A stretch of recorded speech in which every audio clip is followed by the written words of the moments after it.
আসন্ন 2026 বিশ্বকাপের বাছাই পর্বে খেই হারিয়ে ফেলেছে পাঁচবারের বিশ্ব চ্যাম্পিয়ন ব্রাজিল। দক্ষিণ আমেরিকা অঞ্চলের বাছাই পর্বে ভিনিসিয়াস রদ্রিগোদের বাজে পারফরম্যান্স চলছেই। 8 ম্যাচের মধ্যে 4 ম্যাচ হেরে ব্রাজিল সামনের বিশ্বকাপে খেলা নিয়েই শঙ্কায় রয়েছে।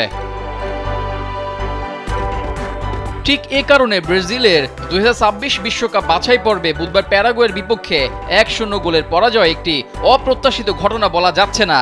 আসুনসিওনে অনুষ্ঠিত ম্যাচে 16 বছর পর প্রথমবারের মতো প্যারাগুয়ে ব্রাজিলকে পরাজিত করল। এতদিন দক্ষিণ আমেরিকার বাছাই পর্বে দাপট দেখানো ব্রাজিল, যারা 2003 থেকে 2022 সালের মধ্যে 71টি ম্যাচে মাত্র 5টি ম্যাচ হেরেছিল, এখন পর্যন্ত মাত্র 8টি ম্যাচেই 4টিতে হেরে বসে আছে। ব্রাজিল কোচ ডোরিভাল জুনিয়রের 2026 বিশ্বকাপের ফাইনালে খেলার স্বপ্ন বাস্তবে রূপ দিতে হলে ব্রাজিলের চূড়ান্ত পর্বে যেতে হবে। তবে এখন সেই টিকিট পর্যন্ত পৌঁছানোই বড় চ্যালেঞ্জ। যদিও যোগ্যতা অর্জনের সুযোগ এখনই হাতছাড়া হয়নি, তবে পরিস্থিতি আগের চেয়ে অনেক কঠিন হয়ে উঠেছে।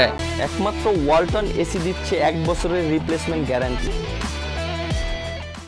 18টি বাছাই পর্বের ম্যাচের মধ্যে ব্রাজিল এখন পর্যন্ত 8টি খেলেছে এবং সংগ্রহ করেছে মাত্র 10 পয়েন্ট। এই হতাশাজনক শুরুর কারণে সমর্থকদের মধ্যে উদ্বেগ বেড়েছে।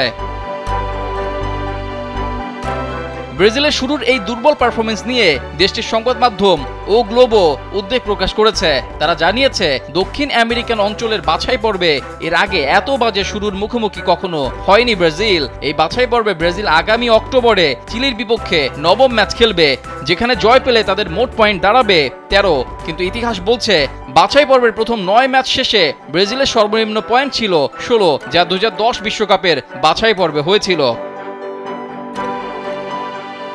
2010 সালের বাছাই পর্বে প্রথম 8 ম্যাচ শেষে ব্রাজিলের ছিল 13 পয়েন্ট এবং 9ম ম্যাচে ভেনেজুয়েলাকে 4-0 গোলে হারিয়ে তাদের পয়েন্ট দাঁড়িয়েছিল 16। তবে এইবার সেই রেকর্ডও ভেঙে গেছে।